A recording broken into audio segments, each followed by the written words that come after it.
For our last segment, we turn to Gaza. At the White House on Friday, President Trump claimed that a ceasefire between Israel and Hamas is within reach.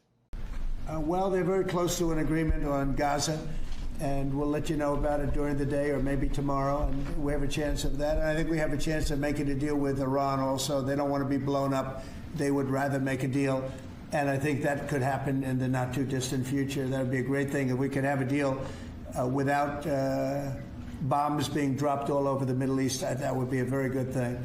They can't have a nuclear weapon. We want them to be safe. We want them to have a very, very successful nation. Let it be a great nation, but we can't have them. They cannot have a nuclear weapon. It's very simple. And I think we're fairly close to a deal with Iran. Trump's comments come as the UN has warned that because of Israel's blockade, Gaza's entire population is now at risk of famine, with one UN official calling Gaza the hungriest place on earth. This limited number of truckloads that are coming in is a trickle.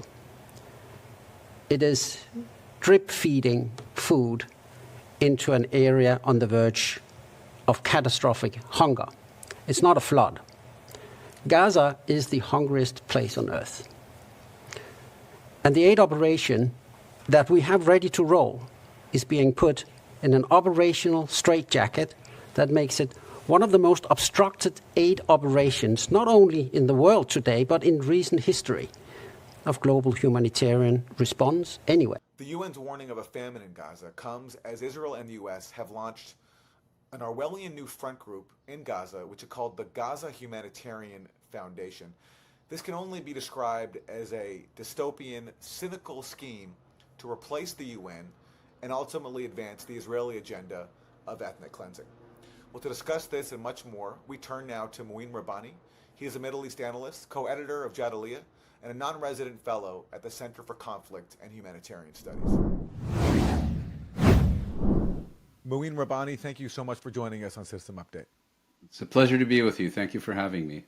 We appear to be on the brink of a potential new ceasefire. Donald Trump at the White House sounding very confident that a deal can be reached.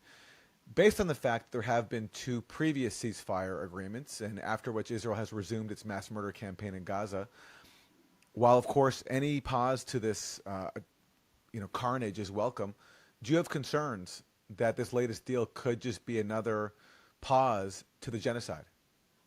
Well, that appears to be how it's structured, and I don't share your optimism that we're on the verge of another ceasefire. That may well be the case, but it just as easily may not be the case. And I think it's difficult to ascribe concrete meaning to anything Trump says. It could be 100% correct. It could be 0% correct.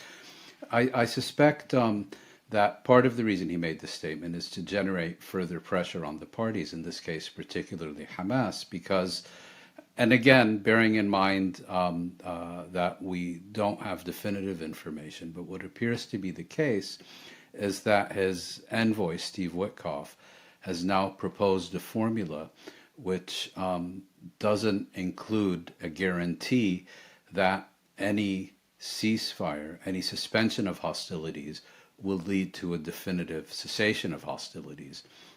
And that is Hamas's primary demand, because of course they've been double-crossed twice already, once by the Biden administration in November of 2023, when they were led to believe that a temporary ceasefire would continue, and then again in January, March of this year, where Steve Witkoff basically read the Riot Act to Netanyahu, imposed a three-phase ceasefire agreement on Israel that Hamas had already accepted, and then after implementation commenced, sought to rewrite the agreement and change its terms. And when Hamas rejected these revisions, the United States authorized Israel to not only resume, but to intensify its genocidal siege and to impose its genocidal military campaign in the Gaza Strip, and impose an unprecedented siege on the territory, during which not a single drop of water, not a loaf of bread, a drop of fuel, or even so much as an aspirin was allowed into the Gaza Strip, and of course with thousands of primarily civilians slaughtered. And there is apparently now a proposal on the table. Israel appears to have accepted it, and Hamas is studying it, but I suspect that if it doesn't include a clear guarantee of a definitive end to hostilities, and it appears not to, Hamas will have to make a difficult decision between accepting it because the Palestinians in the Gaza Strip are absolutely desperate for any relief that is available, or to basically reject this on the grounds that a temporary reprieve of execution is still an execution, and then have to face the full onslaught of continued Israeli genocide. It strikes me that Hamas is now in an even more difficult position in light of what happened with Adon Alexander, the Israeli-American who Hamas recently freed. And according to Dropside News, Hamas basically released Adon Alexander as a gesture of goodwill toward Trump. That Trump's envoy, Steve Witkoff, promised Hamas that if you free Adon Alexander, we'll push for a permanent ceasefire and a renewal of humanitarian aid to Gaza. And without getting that as a firm guarantee, Hamas decided to take a chance on Trump and released Alexander, after which the Trump administration completely ignored its reported promises, which now, if true, I think makes it a lot more difficult for Hamas to now enter into a new agreement with the U.S., especially if it doesn't guarantee an end to Israel's mass murder campaign permanently. Well, that's true, but there's also, I think, an important difference, which is what you're referring to was an informal agreement where Hamas released this Israeli soldier who also holds American citizenship, as it said at the time, as a goodwill gesture. In other words, it received absolutely nothing in return. It did so, I think, also under enormous pressure from the governments in the Gulf states that Trump was about to visit, because they were keen to let this visit proceed as smoothly as possible. But as you mentioned, Hamas later stated that they had received informal assurances from Witkoff that the U.S. would enable a surge of essential humanitarian supplies into the Gaza Strip. Because it was an informal agreement and there's nothing in writing, you can't prove it one way or the other, though it seems reasonable that Hamas's version of events is accurate.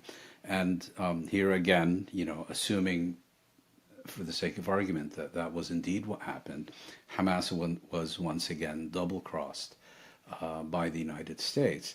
And that makes it all the more difficult for them to now accept anything that smacks of quote-unquote constructive ambiguity that doesn't include firm guarantees that when the guns fall silent, they will not resume once Israel and the United States achieve from the Palestinians what they want.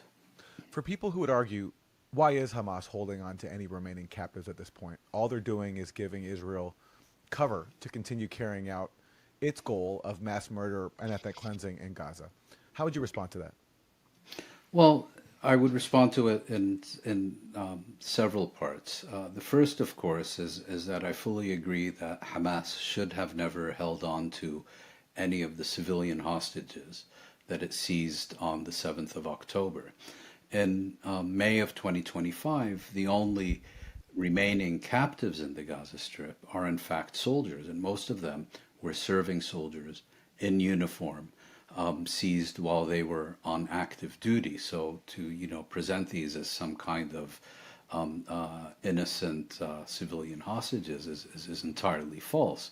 That's the first issue. The second issue is that, yes, when you go, for example, to Europe or the United States and you listen to Israeli propaganda, this issue of hostages is constantly and effectively, though increasingly less effectively, put forward as the main pretext by Israel to continue with its genocidal campaign. But Hamas is also looking at the growing polarization, domestic polarization within Israel, where Israel basically has a choice.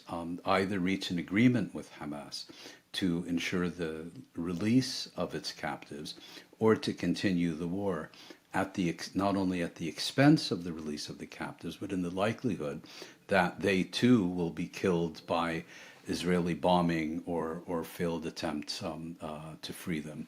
And secondly, also Hamas is absolutely not prepared under the current circumstances to release the captives it holds, while Israel continues to hold many thousands of Palestinian captives, some of whom have been in there for decades.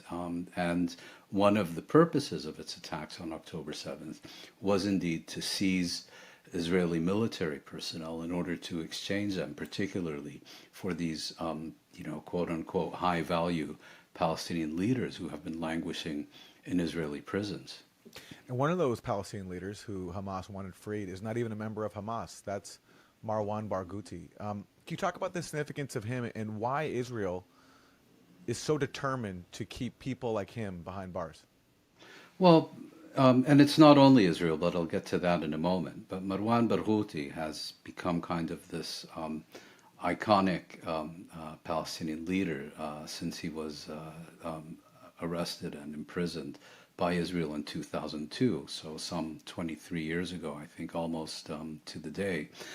And he is, in a sense, the closest that, at least among Palestinian public opinion, the closest Palestinians have to a successor to Yasser Arafat.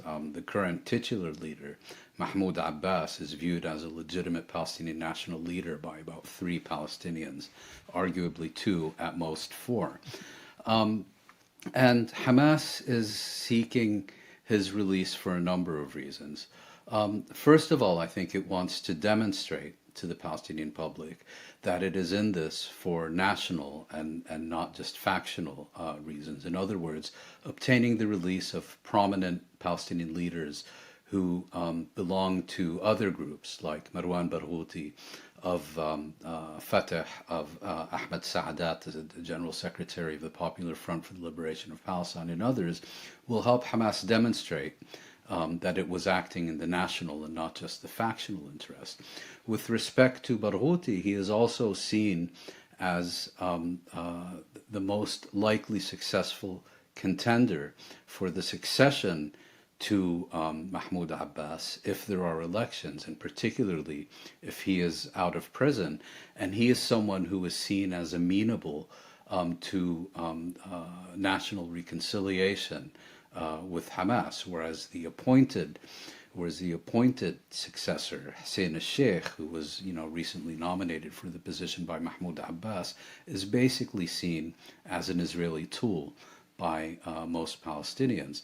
And it's for this reason that it's not only Israel that has been systematically refusing to release Marwan Barghouti. There have been times in the past where, in fact, the United States and others have suggested to Israel that it release him. But even more so, I think, the Palestinian Authority leader, Mahmoud Abbas, is equally opposed to his release. And there have been instances in the past where we have received very credible reports that the Palestinian leadership in Ramallah has actively lobbied the Israelis against any deal that would secure Barghouti's release. That's certainly an argument that has been made in the past by Fadwa Barghouti, Marwan Barghouti's wife. And I should just add, she is herself a prominent Fatah activist as well. Turning back to Gaza, one of the major stories of this week, among just countless horrors, was this new fake humanitarian aid mechanism that Israel and the U.S. established, the so-called Gaza Humanitarian Foundation, forcing Palestinians to walk long distances to the south, hoarding people into cages in scenes reminiscent of the concentration camps of the Nazi Holocaust to receive meager amounts of aid, which for many people wasn't even distributed. And you had even one U.S. official appointed to lead this resigning because he felt he couldn't take part in what he said was a violation of humanitarian principles. And there's been so many revelations coming out about this. There's the involvement of former CIA officials, including one who trained death squads in Central America in the 1980s on behalf of the CIA. Israeli politicians have said that the Mossad, the Israeli intelligence agency, is directly funding this group. What do you make of what has unfolded, and what are Israel's goals, along with the U.S., in setting up this group? Israel's goals, I think, on this very rare occasion, we can take Israeli statements at face value, which is that the goals are not the provision of humanitarian aid, but rather the weaponization of food and water in order to compel Palestinians who want to survive to concentrate in the extreme south of the Gaza Strip alongside the Egyptian border, so that Israel can control them, can control their caloric intake, and can prepare them to be collectively expelled, permanently displaced to Egypt and beyond. I mean, Israeli leaders have been explicitly clear about this. So why we're even having a debate about, whether Israel is starving Palestinians, whether Israel is seeking to expel them, is beyond me. When an accused murderer pleads guilty in a court of law, you don't have a debate about whether he actually did it or not, unless you have confirmed evidence that he's taking the rap on someone else's behalf, and that's not the case here. This organization, entitled the Gaza Humanitarian Foundation, I mean, Orwell couldn't have come up with a better name. And as you noted, its head, its director, is this former U.S. mercenary, Jack Wood, who was being exorbitantly paid to lead this sham outfit, and resigned because he realized, it was going to besmirch his reputation for the rest of his days. So imagine an exorbitantly paid mercenary who knew exactly what he was doing, decided he no longer wanted any part of this. And the scenes that we saw, of course, are that, tens of thousands of Palestinians went to these distribution centers, which are, in my view, deliberately constructed to promote chaos and anarchy as a policy, as a strategy. But the American mercenaries operating under Israeli supervision are so incompetent that they couldn't even manage that. And one of these distribution centers on the first day was overrun by these desperate crowds. The heavily armed U.S. mercenaries managing them had to flee for their lives, and Israel, as it always does, opened up with live fire and killed a number of Palestinians and wounded many more. Let's turn to the occupied West Bank, which so often gets overlooked just because of the sheer carnage of the Israeli assault on Gaza. Just today, Israel has announced the construction of 22 new settlements or colonies in the occupied West Bank. That's one of the biggest settlement constructions that Israel has announced in decades. And the Israeli defense minister, Israel Katz, said that this is part of a plan to build what he called a Jewish Israeli state in the West Bank. Talk to us about what has been happening in the West Bank, and particularly, the information that just gets overshadowed because people are so understandably focused on the atrocities in Gaza. Well, as you've just noted, developments in the West Bank have been very much overshadowed by the genocide in the Gaza Strip, but particularly in the northern West Bank, we've had Israel now for months launching these full-scale assaults, particularly on the refugee camps in the north of the West Bank, Jenin, Tulkarem, Tubas, but also a growing number of constant Israeli pogroms directed at Palestinian villages in the countryside from the north of the West Bank to the Hebron district in the south. And Israel yesterday, as you said, announced the establishment, not the expansion of existing settlements, but the establishment of 22 new Israeli colonies. And Israeli leaders have explicitly said that their agenda is to make the establishment of a Palestinian state in this territory impossible. Now, why have they done this? There are different explanations. Some people believe it's in order to divert attention from what is happening in the Gaza Strip. My own view is that it's more likely that and again I'm speculating, but it's entirely possible that Israel recognizes that Washington is either ready to call time on the Israeli genocide in the Gaza Strip or is gradually heading in that direction. And either they believe they will be compensated for that in the West Bank, or they may actually already have some kind of informal assurances from Washington that Washington will not only not make an issue out of the establishment of these settlements, but may even be prepared to recognize a full or partial Israeli annexation of West Bank territory. And, you know, this is also, we have to see this, and that this is not only about the Gaza Strip, this is about the Palestinian people. And while for months now we have been discussing Israel's intention to expel the population of the Gaza Strip and Trump's harebrained initiative, you know, Gaza Riviera, to do so, it's equally an Israeli agenda in the West Bank. And all these measures together that we've just been discussing are also geared towards that ultimate outcome. And finally, I think we also have to understand, you know, it may have been Israel that announced the establishment of these 22 new settlements, but it does so in a context where it has been building settlements in the occupied territories, including in the occupied Syrian Golan Heights, since 1967, almost 6 decades, and not once has it paid a price for doing so. It has colonized the territory for the better part of a century with absolute impunity and literally 0.0 accountability. So it's not all that surprising that a state that has gotten away with so much for so long no longer possesses the capacity to act with restraint. You know, the Israelis have always been very good at proceeding gradually, of doing things under the radar. But now the restraints are off, and I would argue Israel is no longer capable of even the self-restraint that you might think is in its best interest.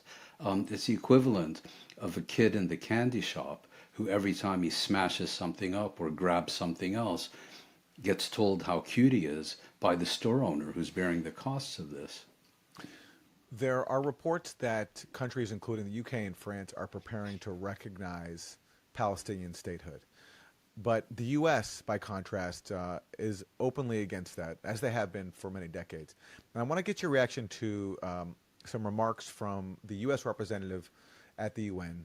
His name is John Kelly. And this is what he said about the calls for Palestinian statehood, that essentially to grant Palestinians a state now would be to reward the attacks of October 7th. The United States stands with Israel in unequivocally rejecting any effort to unilaterally recognize a Palestinian state or impose conditions on Israel which would be an unconscionable reward for the heinous Hamas attack on Israel that massacred and brutally kidnapped Israelis and Americans. Thank you, Mr. President. So there you go. According to the U.S., it would be an unconscionable reward to Palestinians to give them a state because October 7th happened. Well, I think what he's really trying to say is once again expressing the traditional U.S. position, which is that the Palestinian people have no legitimate rights, they have no legitimate grievances, and they certainly have no right to an existence independent of Israel in the form of a state on what the United States de facto considers Israeli rather than Palestinian territory. I believe it's that simple. Do you see any countervailing force right now in the region or anywhere around the world, whether it's Europe, becoming increasingly critical of Israel, talking about recognizing Palestinian statehood, or the Gulf states? Trump just did a tour of several Gulf countries, talked about making some lavish deals, talked about receiving a gift from Qatar, a very fancy jet. But even there, at least publicly, the issue of Gaza did not come up very much. Do you see any pressure going on behind the scenes on the U.S. to stop the genocide from some of its allies, whether they're in Europe or the Gulf? Well, let's take those one by one. And the Gulf, as you will have noticed, the regional priority of the states that Trump visited were not Gaza, but were a lifting of the sanctions on Syria because the Gulf states are very concerned about having another Iraq on their doorstep, referring to the chaos that engulfed Iraq after the 2003 U.S. invasion, and second of all, of encouraging Trump to continue diplomacy with Iran because they recognize that in the event of a direct military confrontation, they will be in the front line and will be paying the highest price of any such conflict.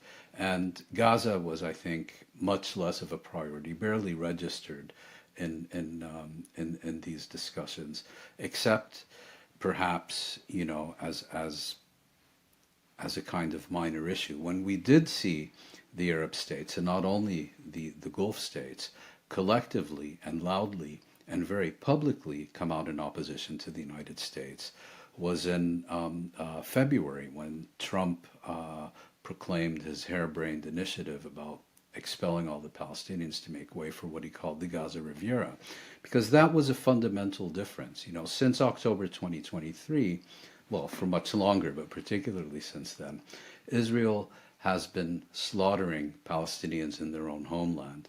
What changed with Trump's proposal was that these Palestinians would be collectively expelled to the Arab world. That, in contrast to the genocide in Gaza, is experienced as a direct threat to their national security, a direct threat of their domestic stability, and a direct threat to what remains of their domestic legitimacy. And it's for that reason that they stood up and said no. And that's why I don't think this proposal is ever going to get off the ground, certainly not in the form that it was initially proposed. Europe is different. What we've seen from Europe is a clear and a significant change in tone, but we have seen absolutely no difference in conduct. In other words, it's business as usual with a scolding. And of course, there are exceptions, Spain, Ireland, Norway. But if you look at the European Union, I think it's important to recognize, for example, that in 2000, the European Union signed what's known as an association agreement with Israel, an agreement that gives Israel preferential trade privileges in Europe. It allows Israeli institutions to participate in various European Union research and development programs as if it were an EU member. And Article 2 of that association agreement makes Israeli compliance with its human rights obligations an essential condition of Israeli participation in this, or Israeli access to this agreement. That was 25 years ago. And until today, the EU has never invoked Article 2. In other words, the EU has never determined that Israel is not fulfilling its human rights obligations. And last week, it's true, the EU announced that it would launch a review to determine whether or not Israel was in compliance with its obligations, meaning that almost 2 years into a genocide, no one in Brussels knows what's going on, and they have to launch a review, which is another way of saying we're going to take our time, do an investigation, take even more time to write a report, take even more time to hold discussions about the conclusions of this report, then we won't have a majority and we'll just continue with business as usual. And even more importantly, as pointed out, for example, by Hugh Lovat of the European Council on Foreign Relations, a review was already conducted last year, but it wasn't publicly announced. It was conducted in secret, and it was apparently a very damning report that was never released and never acted upon.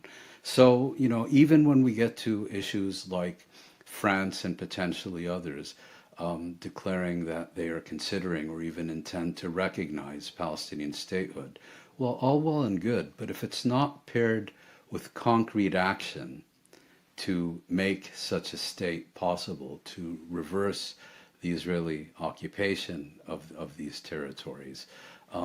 When you look the other way, when Israel announces 22 new settlements, the occupation started in 1967. In 2025, statements that are not accompanied by decisive action are not only meaningless, they're worse than meaningless, because what they really do is they serve as camouflage for doing nothing. And we'll leave it there. Mouin Rabbani, thanks so much for joining us in System Update. Thanks very much for having me.